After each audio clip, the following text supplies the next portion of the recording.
Êxodo 25, versículo 1 diz assim: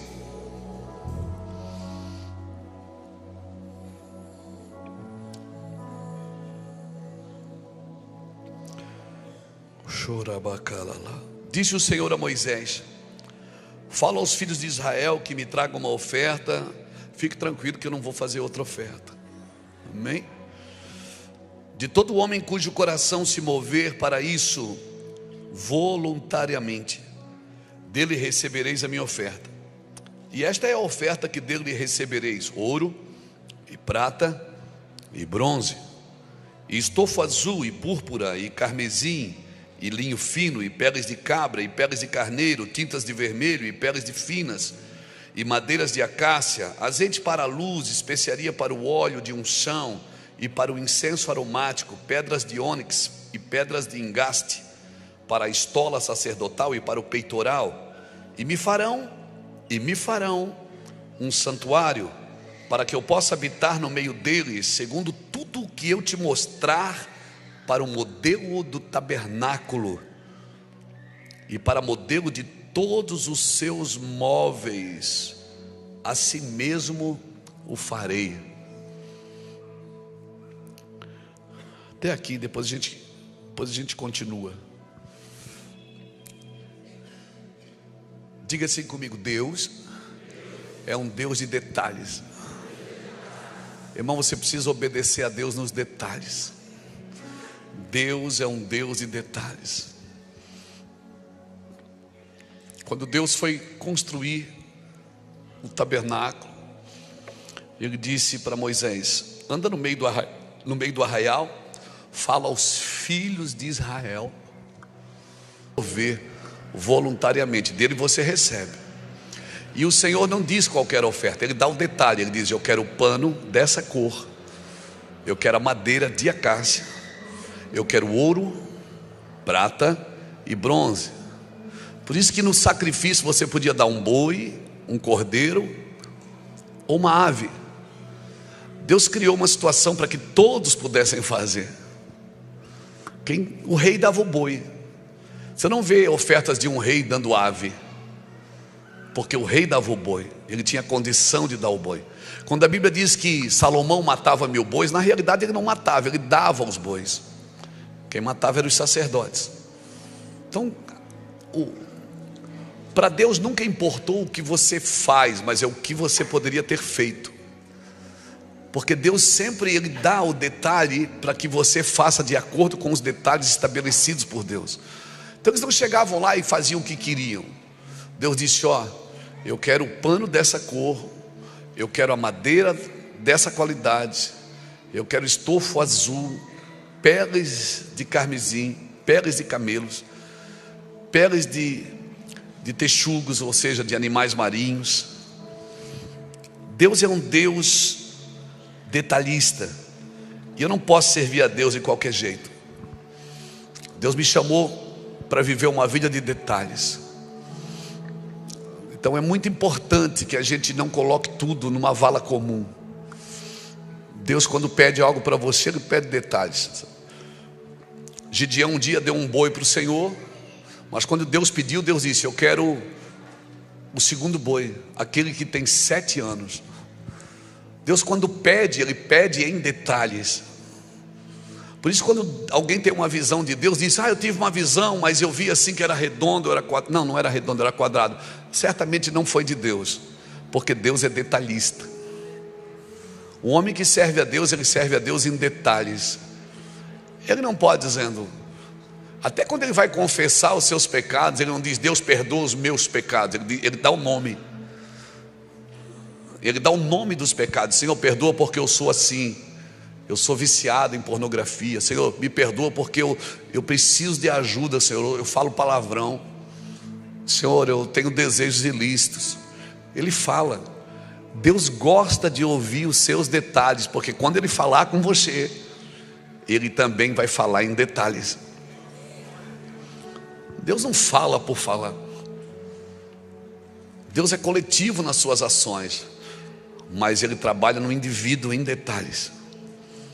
Por isso que é muito importante você ter uma vida Quando o pastor Juscelio pegou o microfone aqui, que eu vi que ele estava, né? Até que o Juscelio não precisa de muito para chorar, né? Mostrar uma bolacha torta para ele, ele já chora. Mas quando eu vi que ele estava entrando num lugar sensível, Deus mudou a minha mensagem ali na hora. Porque realmente Deus quer que a gente seja um crente em detalhes, que a gente sirva a Deus e faça as coisas, as pequenas coisas, como se elas fossem grandes coisas, né? Porque pode ser pequena para você, para Deus não é. Então gaste tempo com o Senhor, irmãos. Eu sempre digo para os irmãos que quem não pode te ajudar a resolver seus problemas não precisa saber deles. Tem que saber dos seus problemas quem pode te ajudar. Quem não pode te ajudar não deve saber deles. Conte para Deus. Quando a gente era menino, a gente cantava uma música na igreja que dizia assim, ó, conte para Jesus onde é a sua dor, Ele é o remédio, confia no Senhor. Então você vai contar coisa, né, para Deus que não faz sentido. Outro detalhe também que a gente precisa prestar atenção, quando as pessoas dizem assim, se eu estivesse no lugar dele eu faria assim. A pergunta é, por que você não faz o melhor no lugar que você está, não no lugar do outro? Por que a gente tem que estar no lugar do outro para fazer o melhor? Se eu estivesse no seu lugar, Medina, eu fazia assim. Se eu estivesse no seu lugar, Jean, eu fazia assim. Por que você não faz o melhor no seu lugar? No lugar que Deus te confiou, para que Deus possa mover você de lugar. E um mundo que as pessoas podem escolher o que elas querem ser. Tem pessoas que querem ser cachorro. Ela se identifica com o cachorro, ela quer ser cachorro, ela rasteja como um cachorro. Num lugar de gente confusa, onde as pessoas querem ser o que elas quiserem, por que a gente não escolhe ser um crente bom e detalhista, minucioso, meticuloso para Deus? Para Deus eu preciso ser meticuloso. Deus, quando construiu a arca, Ele deu detalhes, Ele deu medidas. Ele disse, você faz desse tamanho para cima, para o lado, para baixo, para trás. E não mandou colocar leme nela. A arca não afundou porque ela não tinha leme. Ou seja, Noé construiu, mas não dirigiu. Quem dirigiu foi o Senhor. Então não pense que o Senhor vai falar com você de qualquer jeito. Quando o Senhor falar com você, você vai saber exatamente aonde precisa ir, o que precisa fazer, aonde precisa estar. Agora, se você está comprometido com o que você quer ouvir, você não vai estar comprometido com aquilo que Deus quer falar. Esse texto aqui, ele me arremete no lugar de detalhe. Escolha ser alguém bom, irmãos. No mundo que nós vivemos, de muitas pessoas dando ideias, mas poucas pessoas sacrificando a sua vida para servir a Deus um pouco melhor. Pessoas que querem respostas. As pessoas me perguntam na internet, pastor, o senhor pode responder isso porque eu quero saber. Irmãos, as pessoas querem respostas que muitas delas não estão comprometidas com aquilo. As pessoas querem resposta para quê? Muitos não querem uma resposta para fazer diferente. Muitos não perguntam para aprender, perguntam para discutir. E Deus não quer perder tempo com isso, irmão. Jesus não discute com o ladrão que quer descer da cruz. Ele conversa com o ladrão que quer entrar no reino. Jesus, ele gastava tempo, sentava com pessoas, seja ela quem for, se ela quisesse se comprometer com aquilo que ele estava fazendo. As minhas respostas são sempre para quem está comprometido em obedecer ao Senhor. Deus está levantando a igreja, irmãos, nesses dias. Quem estava à tarde aqui ouviu um pouco disso. Para ser luz do mundo e sal da terra. Deus está levantando a igreja para ser uma voz nesses dias. Uma resposta, mas uma resposta para quem está comprometido. Uma igreja que não está presa só na vista, ela tem visão. Porque a vista é a função dos seus olhos, mas a visão é a função do seu coração. Então, através da visão você vai ver coisas que a sua vista não pode alcançar. E a minha pergunta é, o que você está vendo? Acontecimentos ou realidades? Porque se você só vê acontecimento, você vai se mover por acontecimento. A fé é ver a realidade do invisível. O invisível, irmão, tem realidade. O invisível tem realidade. Acontecimentos não. Os acontecimentos vão passar, mudam de época. Muda a época, muda os acontecimentos. Mas as realidades presentes não. A fé é ver a realidade do invisível. O que ocupa sua mente, o que é? É a situação do país ou a realidade do invisível? O que ocupa sua mente deve ser aquilo que o Senhor promoveu para você. Eu estou construindo para chegar num lugar, você vai entender.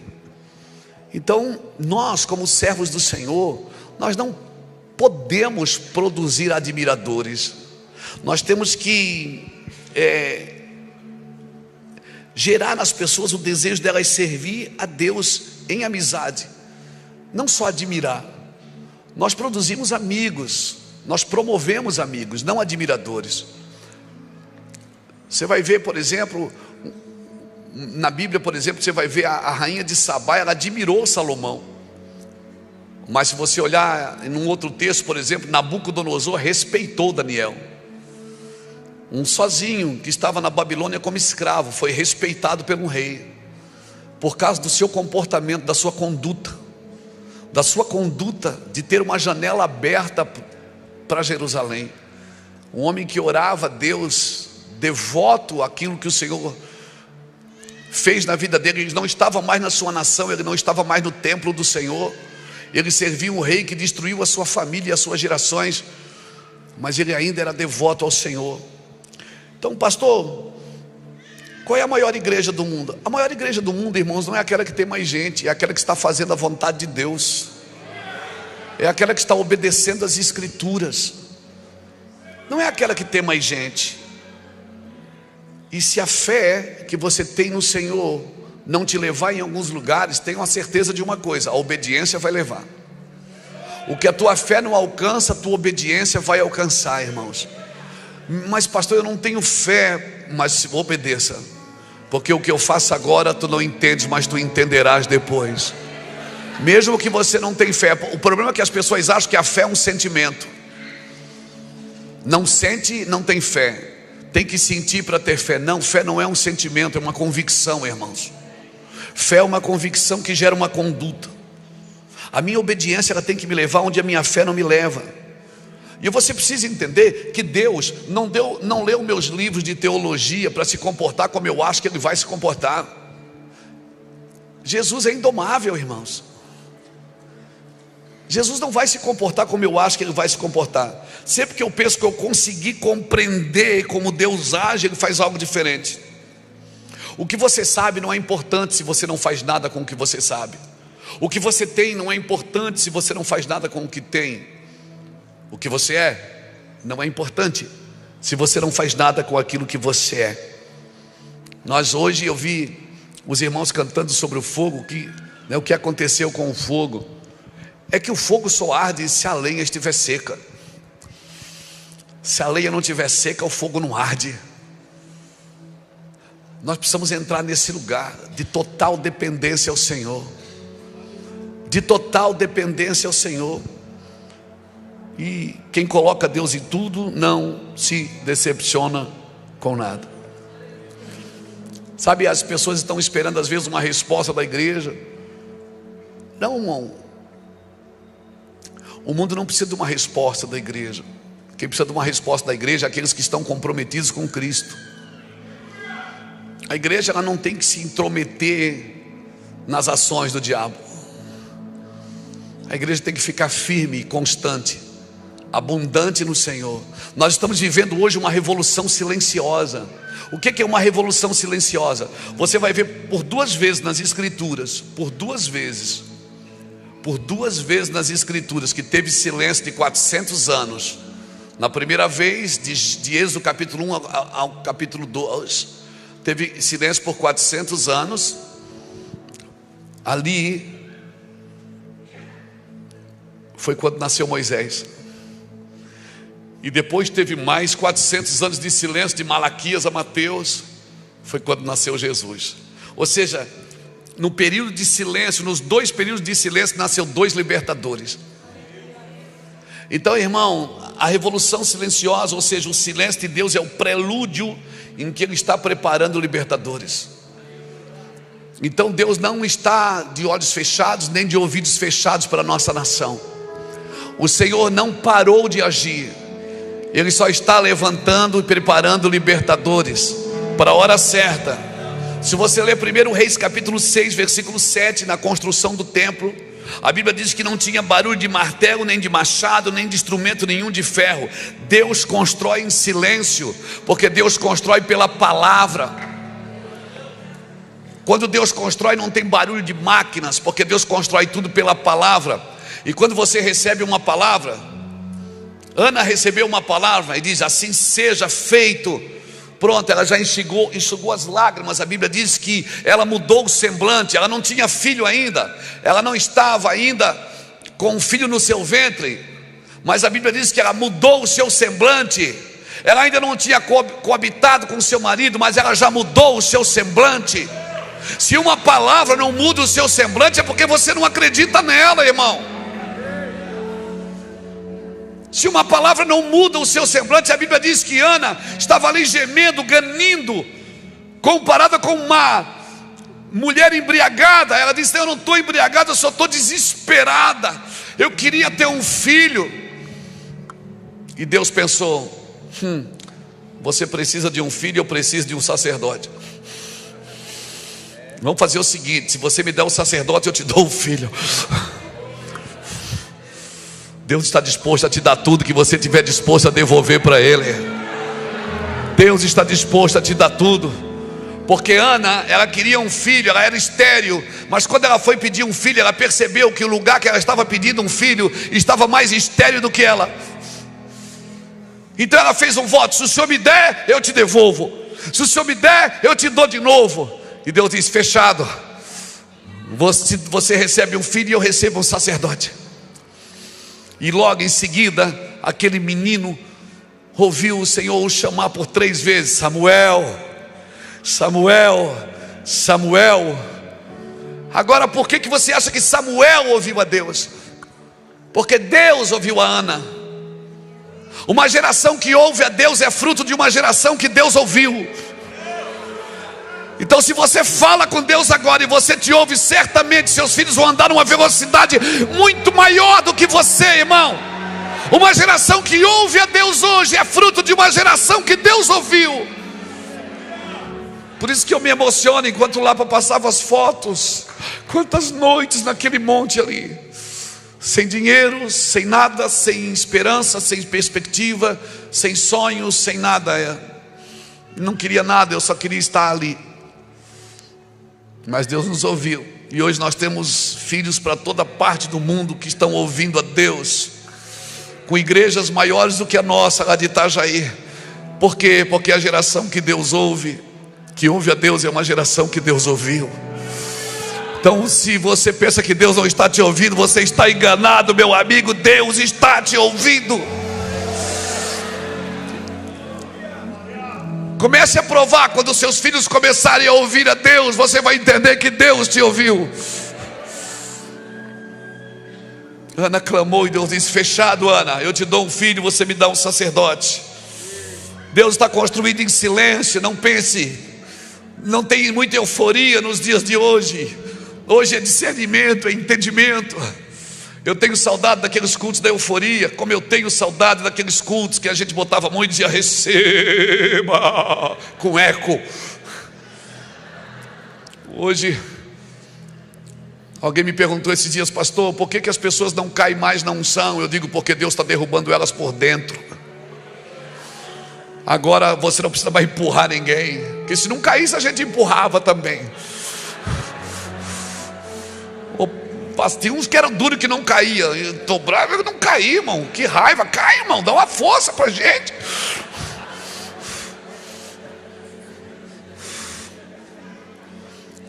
Hoje você não precisa mais de uma mão na tua cabeça te levando ao chão. Você mesmo se joga debaixo da glória de Deus. Quando você vê a glória de Deus. Tinha uma irmã lá na igreja que ela dizia: meu Deus, o culto estava bom, caí 3 vezes.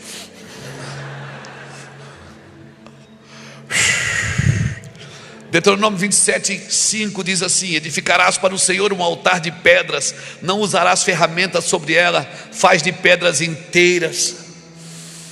Deus não queria que usasse ferramenta na construção do altar, porque se tem alguma coisa que precisa ser lapidada, quem vai lapidar é Ele, não é você.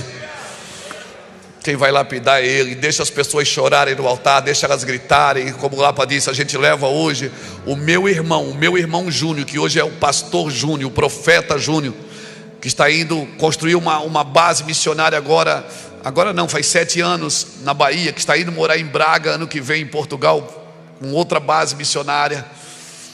Eu me lembro de ter levado, levei ele umas 15 vezes para a casa de recuperação. Enquanto o pulmão bate, enquanto a vida, enquanto se Deus não para, você não pode parar. Se Deus acredita, você precisa acreditar. Se Deus continua, você precisa continuar. Eu sou detalhista, seja detalhista também. Eu insisto, insista também. Você desiste fácil das pessoas, você desiste fácil de você. Não desista de você. Pelo menos de você, não desista. Não desista. Outro texto, Lamentações 3:26-28, a Bíblia diz: bom é esperar em silêncio, bom é se sujeitar ao Senhor ainda jovem, sentar solitário e aguardar em silêncio. Sem sujeição e com distração ninguém ouvirá o Senhor. Sabe qual é a ferramenta de um profeta? A ferramenta de um profeta não é sua boca, é seu ouvido. Por isso que tem muita gente falando coisas que Deus não disse, porque acham que a ferramenta do profeta é a boca. A ferramenta do profeta não é a boca, é o ouvido. Porque o Senhor disse: tu dirás tudo aquilo que ouviste de mim. Você só pode dizer o que você ouviu. A ferramenta aguçada de um profeta é o seu ouvido, é a sua visão. Falar, todo mundo fala, irmão. Até papagaio fala. Agora, se eu não ouvir o que ele está dizendo, eu não entenderei o que ele está fazendo. Se você não está comprometido com isso, você não vai entender. Aleluia. Faça para mim, traga para mim uma oferta. Eu vou te dar a lista do que eu quero. Eu vou te falar uma coisa: se prepare. E agora eu estou profetizando. Se prepare. Deus vai pedir coisas para você em detalhes. Em detalhes.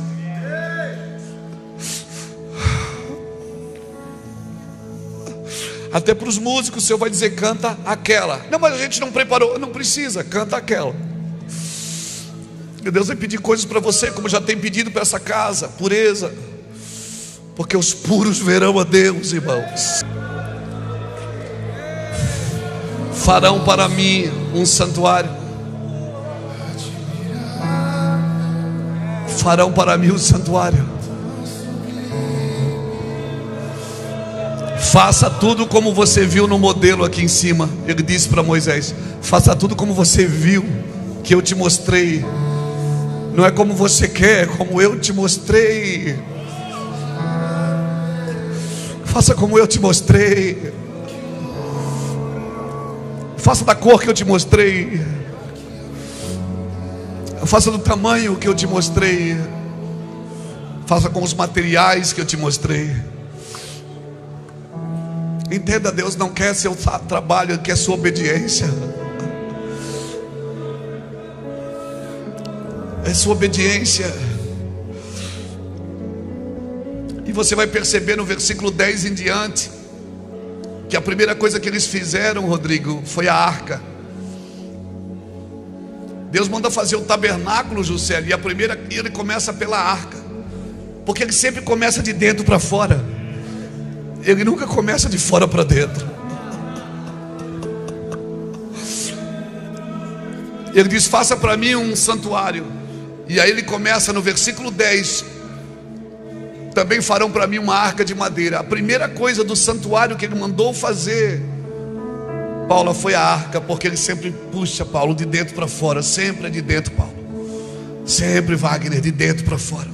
Tudo que Deus vai construir na sua vida, Ele sempre puxa de dentro primeiro, nunca é de fora. Fazer um prédio para Deus é fácil, alugar um terreno para Deus é fácil. O difícil é construir um homem. Noé, construir uma arca é fácil, difícil é construir você, Noé. Difícil é construir homens obedientes, mulheres obedientes. Construir coisas é fácil, você vai lá e compra e faz. Tem prazos para pagar, tem recursos, a Deus dá um jeito. O difícil é construir homens obedientes, leais, fiéis.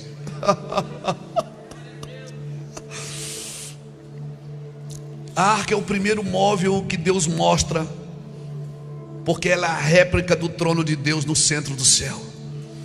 Então ele começa a construção do centro para fora. Construir do jeito certo é de dentro para fora. E o pior que nós cantamos: de dentro para fora, vem queimar em mim. Sabe por que a gente faz fogueira aqui fora? Porque não deixa Deus queimar aqui dentro. Sabe por que a gente tem que ter estratégias fora? Porque não deixa Deus queimar dentro. Porque se Deus queimar dentro, vai queimar toda a impureza de fora. Tudo, vai queimar toda a impureza de fora.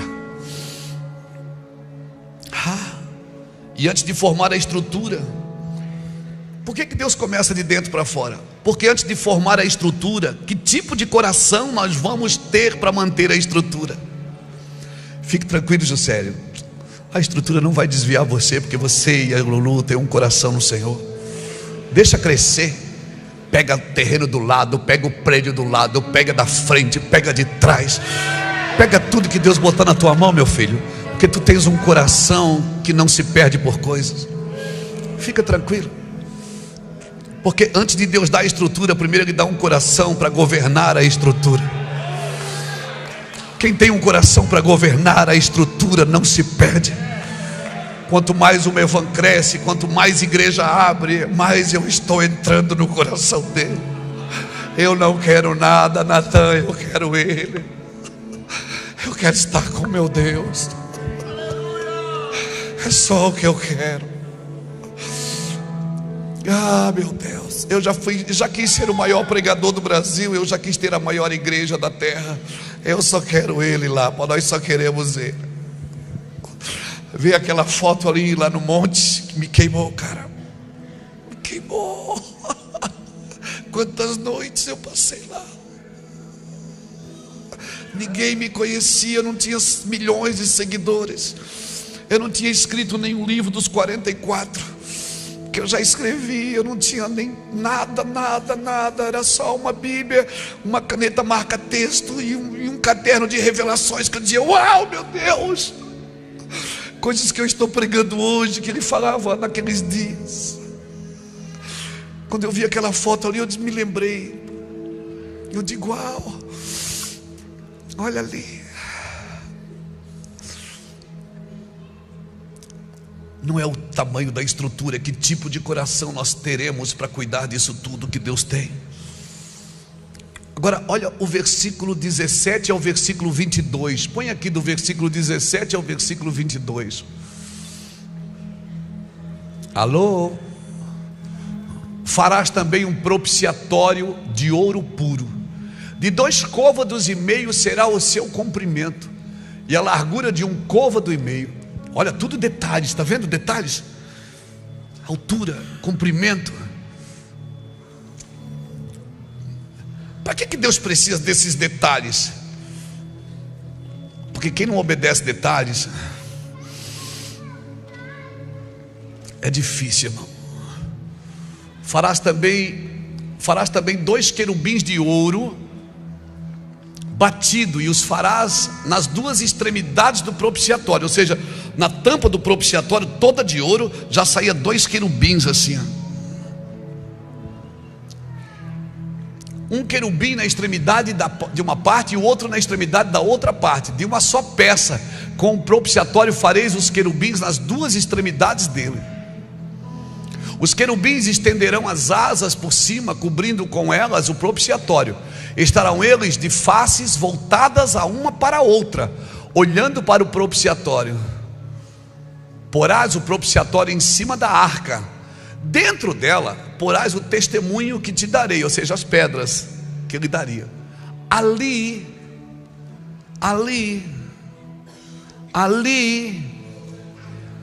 eu virei a ti de cima do propiciatório, no meio dos 2 querubins que estão sobre a arca do testemunho, falarei contigo acerca de tudo o que eu te ordenar para os filhos de Israel. Pegou isso? Natan, vem aqui um pouquinho. Rodrigues, me dá, está quebrantado mesmo? Vem aqui vocês dois, quero mostrar uma coisa para vocês. Como que é isso? Fica aqui assim em cima para todo mundo ver. Levanta, você vai ser um querubim, levanta assim a mão. O outro aqui vai ser outro querubim. Glória a Deus, de ouro. O Senhor disse, a tampa era uma coisa só aqui. Saiu um querubim daqui, outro querubim. Dentro da arca tinha o testemunho. Depois tinha o cajado de Arão. Depois foi também o maná. Dentro da arca tinha o testemunho. Mas aqui em cima eu virei e falarei contigo, no meio dos 2 querubins. O que é que tinha aqui em cima do propiciatório? Só tinha uma coisa: que o sumo sacerdote entrava todo ano, despejava o sangue do cordeiro em cima do propiciatório, e a glória vinha e Deus falava com os filhos de Israel. O que é que tinha além do sangue em cima do propiciatório? Nada além do sangue, nada além do sangue de Jesus, que nos faz brancos como a neve, aceito como filhos de Deus. Nada além do sangue, nada além do sangue. Deus está pedindo pureza para essa casa. Nada além do sangue. Sabe por que Deus não fala? Deus está falando, você não está ouvindo, porque você encheu esse lugar de coisas. Deus disse, aqui não tem nada, aqui você não bota nada. Quando Deus tirou Adão do jardim, o que é que ele botou na porta do jardim? 2 querubins para quê? Para manter o lugar vazio. Porque no lugar que Deus fala não pode ter nada, tem que estar vazio. Então quando você vai brigar 2 querubins, vocês são lindos de ouro, aleluia. No lugar que Deus fala não pode ter nada. No lugar que Deus fala, você não fala. No lugar que Deus fala, não tem seu ministério, não tem sua necessidade, não tem sua família. Nada além do sangue de um cordeiro perfeito. Dentro tem o testemunho. Por que tem o testemunho? Porque eu leio todo dia.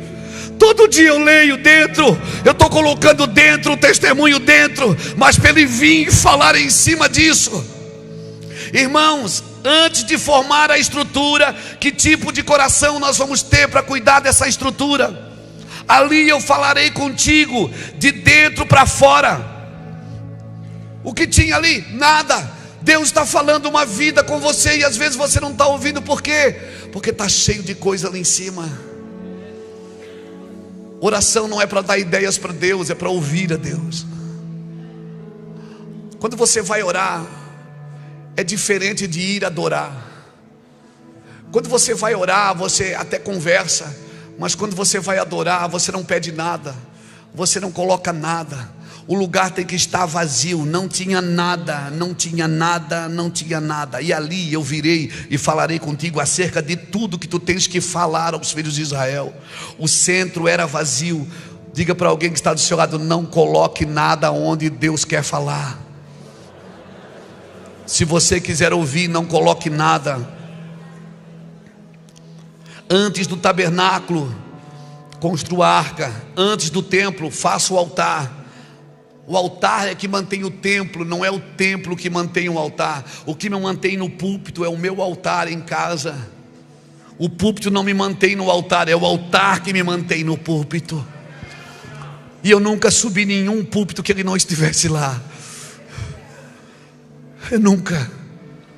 Nesses 30 anos ele sempre esteve lá. Mesmo quando eu achei que ele não viria, porque eu não estava bem, ele veio.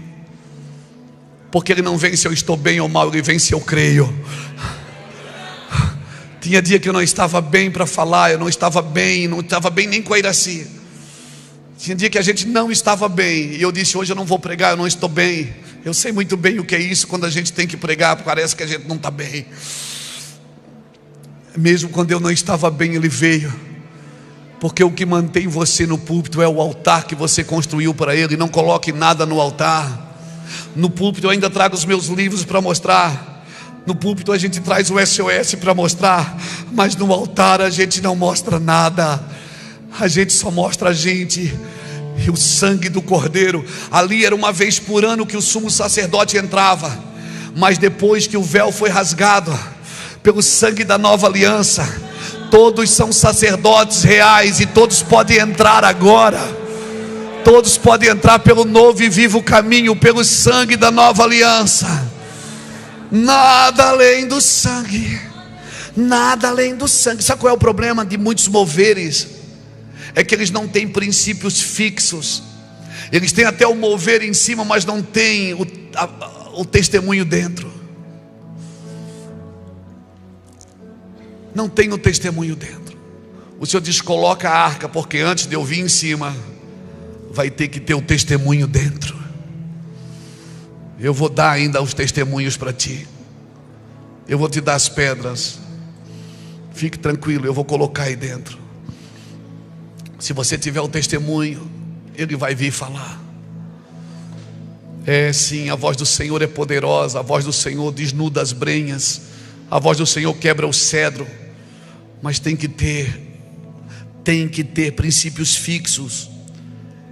É que o mover diz: Deus me falou, Deus me falou.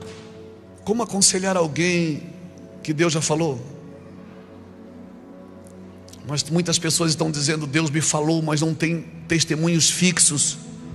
Uma coisa é a palavra fixa, a Bíblia. Outra coisa é o Espírito falando em cima daquilo que a Bíblia escreveu, que o Senhor já escreveu. Deus não fala fora dos princípios fixos. Amém? Se tiver princípios fixos, por isso que você lê a Bíblia, por isso que você estuda, medita, para colocar dentro da arca os testemunhos fixos.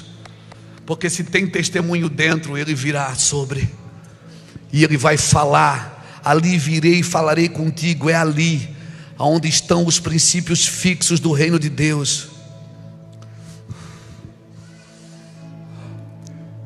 O Senhor nessa noite nos ensinou algo aqui. Nós, ministros do Senhor, homens e mulheres de Deus que servem ao Senhor, precisam construir esse lugar. Faça para mim um santuário. Vós sois o santuário da morada do Altíssimo. Vós sois o templo de Deus. Vós sois o templo de Deus. Salmo 132, bota aqui para mim para ver se é esse mesmo, não me lembro de cabeça. Salmo 132, verso 1, verso 2 ou verso 3, está na Bíblia. Salmo 132. Lembra-te, Senhor, a favor de Davi, de todas as suas provações, de como jurou o Senhor, fez votos ao poderoso de Jacó: não entrarei na tenda em que habito, que moro, nem subirei ao leito em que eu repouso. Não darei sono aos meus olhos, nem repouso às minhas pálpebras, até que eu encontre lugar para o Senhor, morada para o poderoso de Jacó. Davi disse: eu não vou descansar enquanto não fazer um lugar para o meu Senhor. Faça um lugar para o povo, sim. Faça um lugar na sua igreja para as crianças. Faça um lugar para tudo que você precisar. Se você puder, more num lugar melhor, tenha uma casa melhor, tenha um carro melhor. Não tem problema você confiar que Deus vai te confiar essas coisas. Isso é maravilhoso. Mas não dê descanso a você mesmo até que você construa um lugar para Ele em você. Você é o santuário. Coloque os princípios fixos aqui dentro. Ah, meu Deus, que noite. Porque Ele vai falar com você. Ele vai mostrar coisas profundas para você. Ele vai falar, sua mente vai entender, seu coração vai entender. Tudo que você coloca no centro pode se tornar idolatria. Até a Bíblia. Como assim, pastor? Até a Bíblia. A Bíblia não é o centro, a Bíblia é a base. O centro, o lugar precisa estar vazio para Deus falar e te levar aonde Ele quiser. Os querubins serviam para guardar o lugar vazio para Deus falar.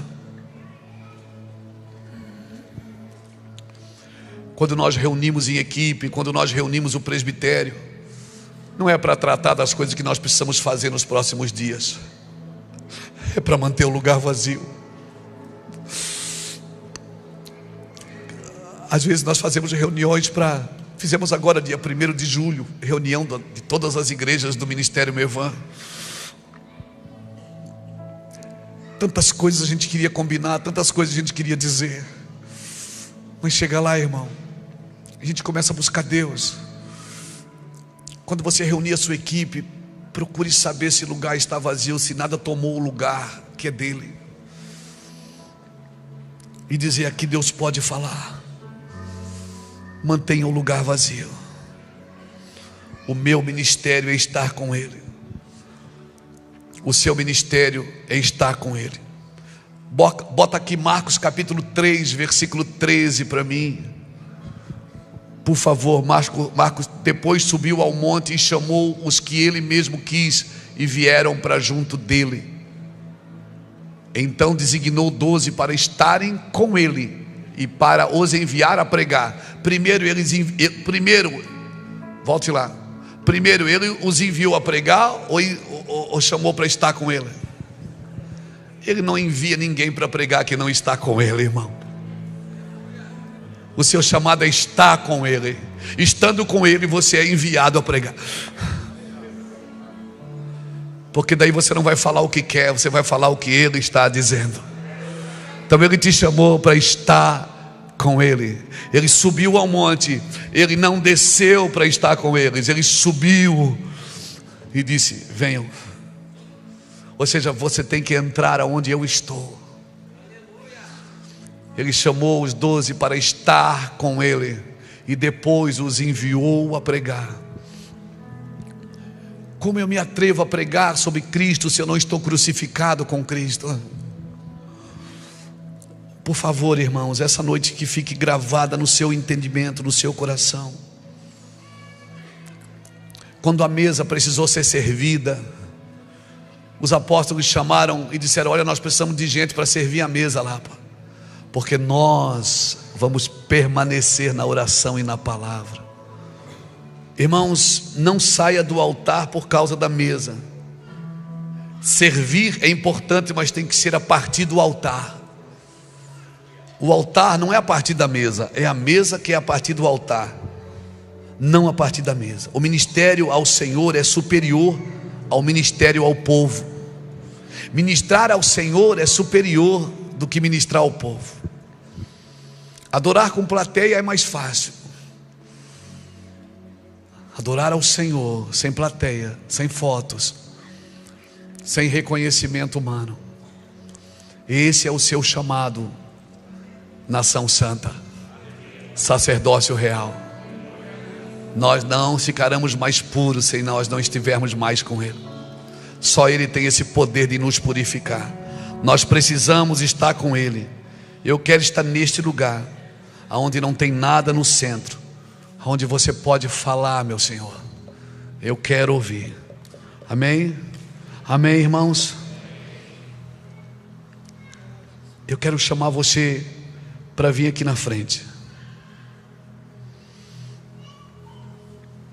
Como eu disse de tarde, eu quero dizer agora. Vamos ser honestos. Você que diz assim: eu preciso, pastor, entrar nesse lugar. E eu sei que a gente não deixa o altar por maldade, a gente deixa por demanda. Tem tanta coisa para fazer que a gente não consegue ficar com Deus. Você precisa, esse é o seu chamado, meu irmão, esse é o seu chamado. Ficar com Jesus é o seu chamado. Manter o lugar vazio é o seu chamado. Se você quer um ministério contundente, fluente, referência, se você quer um ministério saudável, você precisa estar com Jesus. Não é trabalhando para Jesus que você cresce em Jesus. Você cresce em Jesus estando com Jesus. Glória a Deus. Glórias a Deus. Vamos ser honestos, pastor, eu quero mais. Eu quero buscar o Senhor. Eu preciso entrar nesse lugar de buscar o Senhor. Alinhamento sobrenatural é isso, é alinhar a nossa vida com aquilo que é real, de verdade, que é a vida no sobrenatural. Eu quero orar com você. Eu sei que nós podemos mais. Eu sei que Deus tem mais para fazer. Eu queria ter mais tempo. Que noite gloriosa, irmãos. Que noite de concerto. Que noite poderosa, que nós consertamos a nossa vida diante do Senhor. Não tenha vergonha de vir à frente.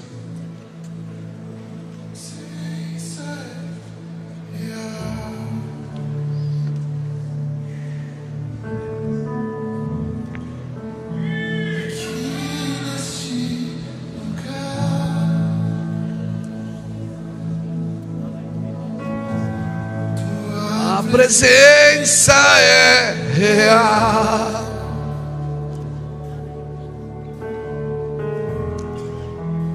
Aqui nesse lugar. Se precisar subir a escada, se precisar ficar mais perto, se precisar subir no altar, fique à vontade. Dê lugar para os outros também. Aqui nesse lugar.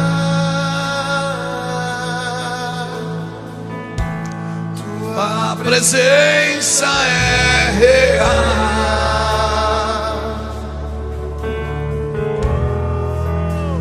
Aqui nesse lugar.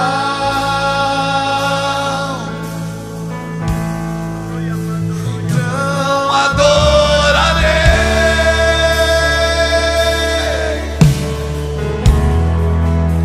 Então eu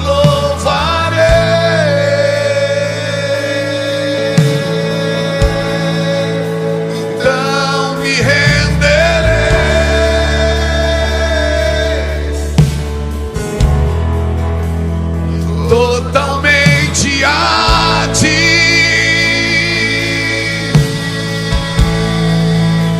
Então adorarei.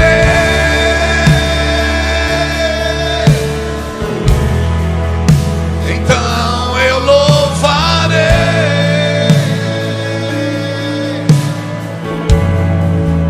Então me renderei. Uou! Totalmente a ti. Tua presença é real. Aqui nesse lugar. Tua presença é real. Aqui nesse lugar. Tua presença é real.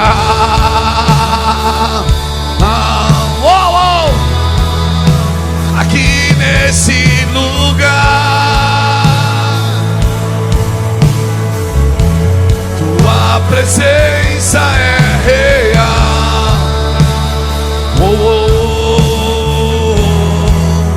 Aqui nesse lugar.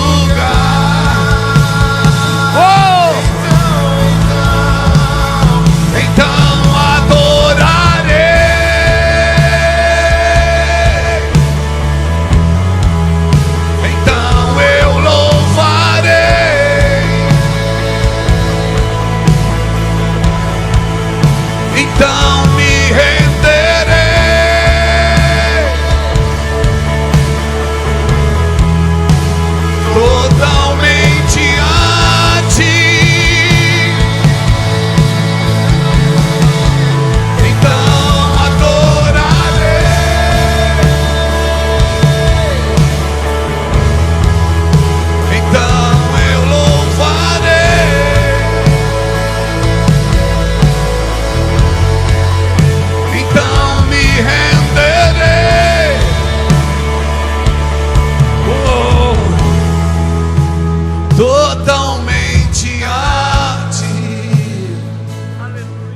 Não bota nada no centro.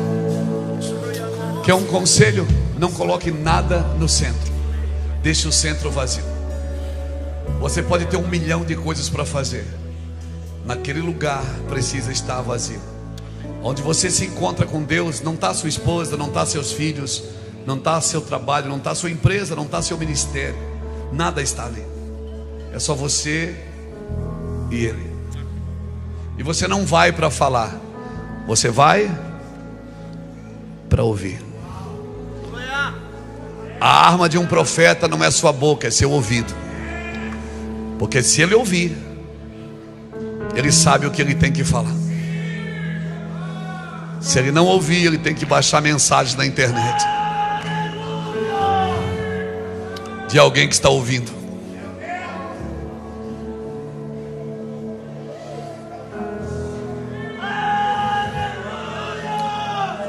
A arma de um profeta não é sua boca, é seu ouvido. Ali eu virei e falarei contigo. Ali no meio dos 2 querubins, ali eu vou falar com você sobre tudo que você tem que dizer aos filhos de Israel. Por isso que quando Deus disse: fale com a rocha, e ele bateu na rocha, e o pior, funcionou. Porque você pode fazer funcionar desobedecendo a Deus. Ele bateu na rocha e funcionou. Mas depois Deus disse: mas você não me santificou diante do povo. Ou seja, você não fez o que eu disse para fazer. Mas Senhor, funcionou. Meu filho, nem tudo que funciona está debaixo da minha palavra. Tem que funcionar de acordo com o que Ele disse. Não é tempo de ferir a rocha, é tempo de ouvir a Deus. Não é tempo de fazer funcionar, é tempo de ouvir a Deus. Hoje, quando o Juscelio falou, Deus está falando com a gente de pureza, eu digo: opa, nós precisamos ir para um lugar vazio, porque nós precisamos ser puros de coração. Quem vai ver a Deus é os puros de coração. Eles verão a Deus. Eles verão e ouvirão a Deus. Se Deus está falando com esta casa sobre pureza, tire tudo do meio. Tudo. Porque se nós não tirarmos, o próprio Deus tira. Ele se encarrega de tirar, porque Ele quer falar. Ele está falando, Juca. Nós vamos entrar num tempo de ouvir tão de perto a voz de Deus. Tão de perto. Que noite gloriosa, irmão. Essa é aquela noite que eu queria estar na minha casa, me trancar um pouco, ficar com Ele. Mas amanhã eu dou jeito nisso. Hoje é uma noite que eu queria estar no meu quarto.